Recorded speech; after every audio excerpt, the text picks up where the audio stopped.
Que a paz e o imenso amor de Jesus nos envolva hoje e sempre. Vamos tranquilizar a nossa mente, o nosso coração, nos preparando para as reflexões do dia de hoje. Busquemos a presença amorosa do nosso anjo da guarda, nosso mentor espiritual, esse amigo que sempre nos ampara na nossa caminhada. Elevemos nosso pensamento a Maria de Nazaré, a doce mãe de Jesus, a nossa mãe espiritual.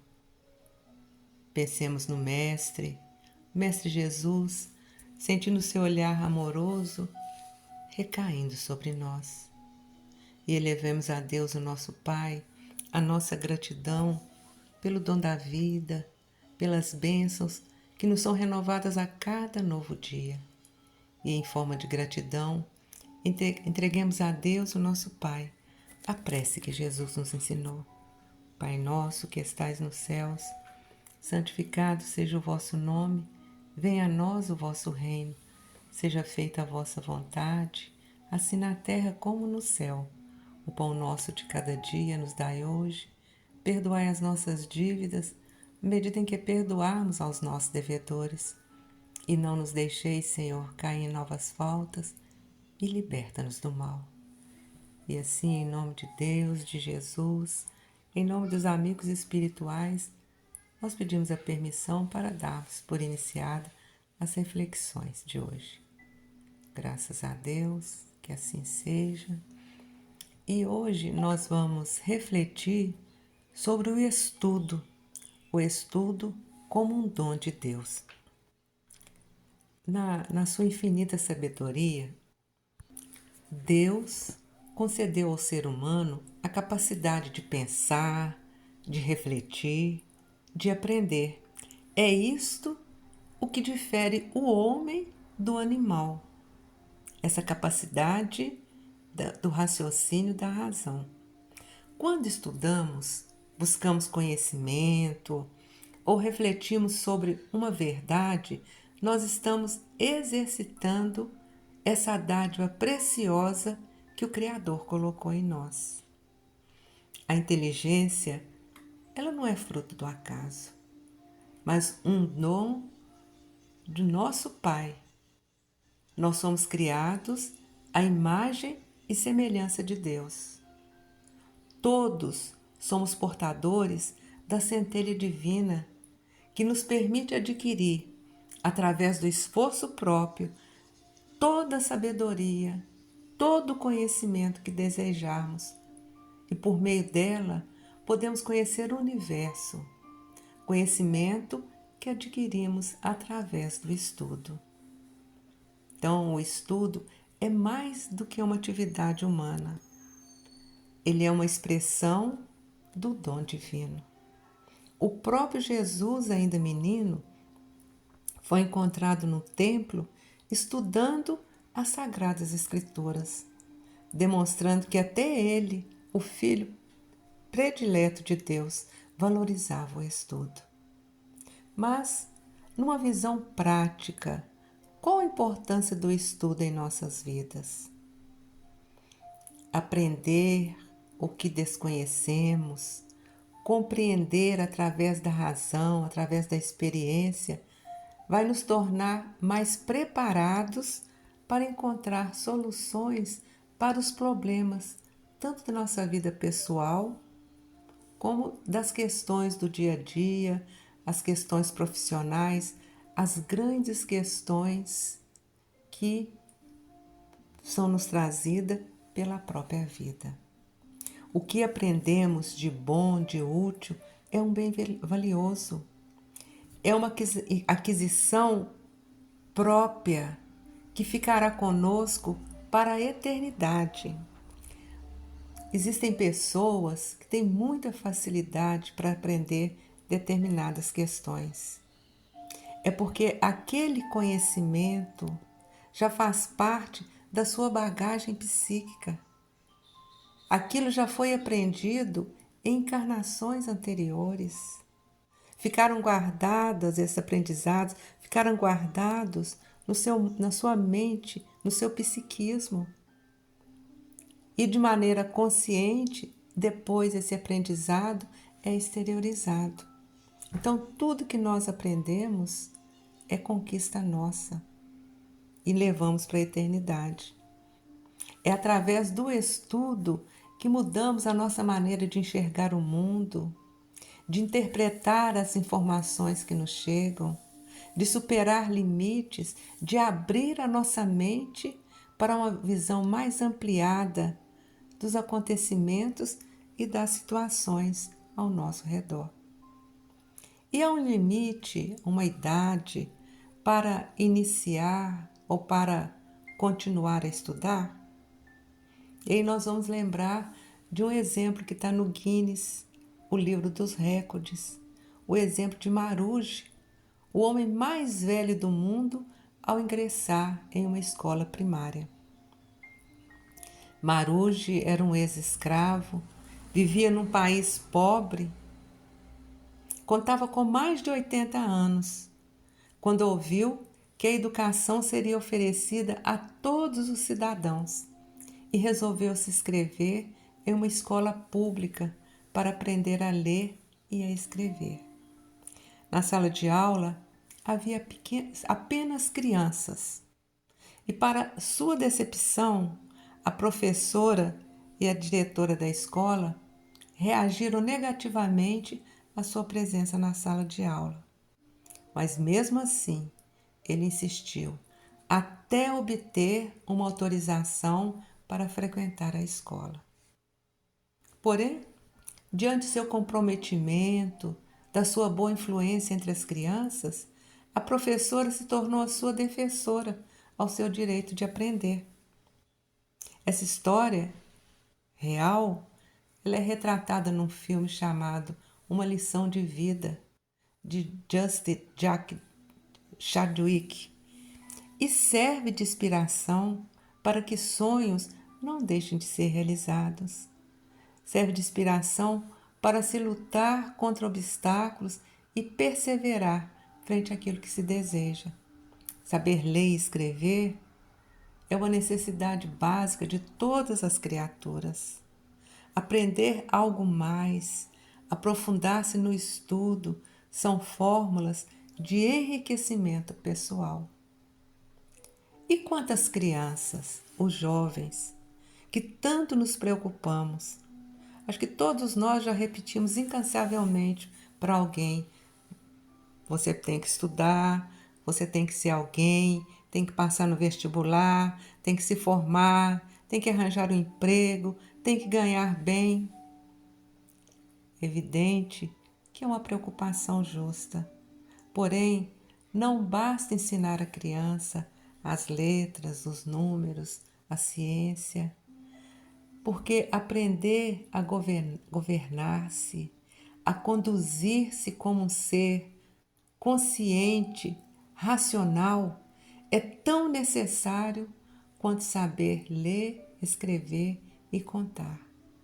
É se preparar para entrar na vida, para enfrentar não só as lutas materiais, mas principalmente as lutas morais. Antes de se formar um bom estudante ou um bom profissional, é preciso formar um bom caráter. Alguém que saiba se relacionar e acolher bem as pessoas. Formar um agente transformador do mundo. Ao estudar, não estamos apenas adquirindo informações, mas multiplicando os talentos que o Senhor nos confiou.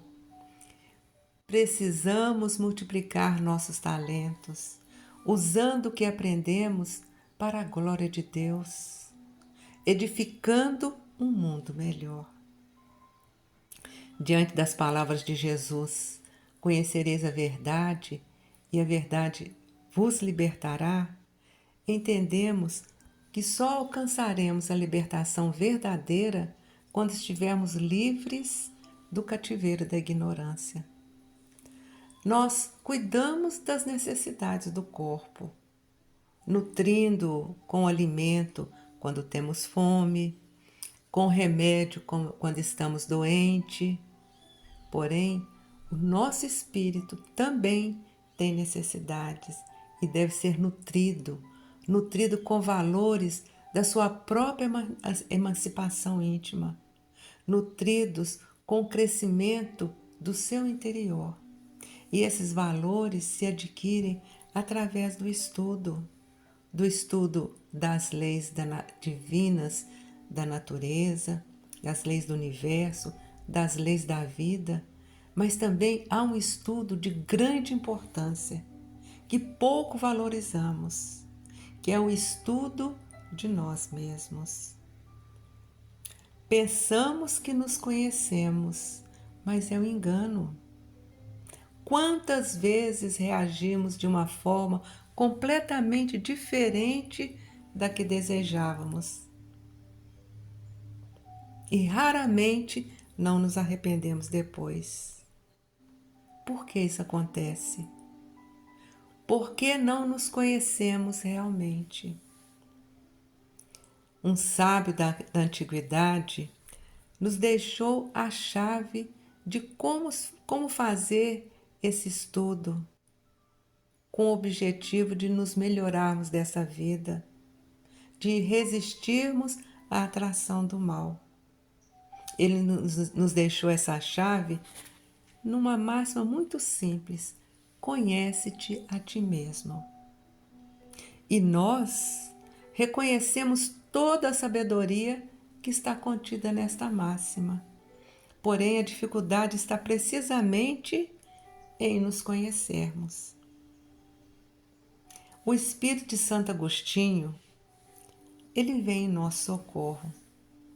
Ele vem ao nosso socorro contando como ele mesmo fazia para se conhecer. Segundo ele, quando ele vivia na terra, ao fim de cada dia, ele passava em revista tudo o que fizera durante o dia e perguntava a si mesmo se ele faltara com algum dever, se alguém tivera motivo para dele se queixar. E assim ele chegou a se conhecer, a ver, a identificar aquilo que em si precisava ser reformado.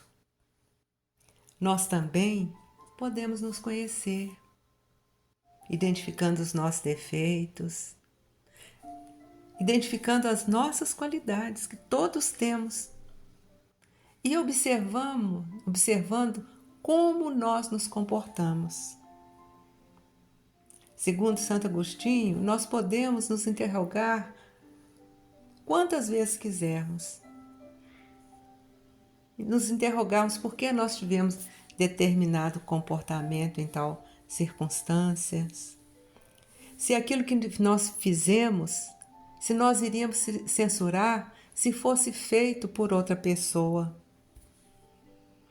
Se cometemos alguma ação que não ousaríamos confessar a ninguém. E quando estivermos indecisos sobre o valor de uma de nossas ações, nós podemos avaliar como nós a qualificaríamos se ela fosse praticada por outra pessoa. Se nós a censuramos em outro, nós não podemos aprová-la em nós. Deus não tem duas medidas para uma mesma ação. Para Santo Agostinho, vale a pena gastar alguns minutos do dia estudando a si mesmo, porque esta é a chave para conquistar a felicidade futura, a felicidade eterna. Que possamos tornar sagrado nossos momentos de estudo, pedindo que o Divino Espírito Santo nos ilumine nossa mente, dirija o nosso entendimento para que todo o conhecimento adquirido seja usado de uma forma justa e amorosa. Que o estudo, esse dom divino, seja sempre um caminho de crescimento pessoal, de crescimento espiritual, seja o crescimento da fé, do amor e da sabedoria. Dons divinos que vêm do Pai. A inteligência, a sabedoria são dádivas preciosas que nos foram concedidas por Deus. Estudar é um ato de gratidão e de responsabilidade. Quanto mais aprendemos, mais podemos iluminar o mundo com a luz do Cristo. E com esse sentimento de gratidão, nós vamos procurando retribuir o que recebemos do alto. Retribuir em forma de vibrações, vibrando intensamente para que a paz se faça entre os homens, para que o conhecimento seja a fonte inesgotável de bem derramado sobre as criaturas, vibrando para que a saúde seja conquistada pelo conhecimento das leis divinas. Mas aqueles que ainda se encontram enfermos, que possam receber a visita misericordiosa dos médicos do espaço, trazendo até eles a medicação que alivia as dores do corpo e da alma. Vibremos pelos enfermos que não têm condições a um tratamento nos hospitais, nas clínicas, mas que serão medicados pelos médicos do espaço. Vibremos pelos lares, que a paz do Mestre esteja presente em cada lar. Vibremos pelas famílias, em especial as famílias que passam por carências materiais, carências espirituais e carências emocionais. Vibremos pela nossa família. Vibremos por aquele familiar com quem temos maiores dificuldades. Vibremos por todo aquele que nesse dia se encontra carente de um alimento em sua mesa, de um teto para se abrigar, carente de fé, de esperança, carente de um lar, de uma família, de uma mão amiga, de um ombro onde se apoiar. Vibremos para que a espiritualidade possa levar aonde se fizer mais necessário a nossa vibração de amor e de paz. E se for do nosso merecimento, que possamos vibrar por nós mesmos, pelos nossos parentes, amigos e por aqueles que ainda se dizem nossos inimigos, encarnados ou desencarnados. E assim, com sentimento de gratidão, nós vamos pedindo a permissão para encerrarmos as nossas reflexões de hoje, dizendo que assim seja. Graças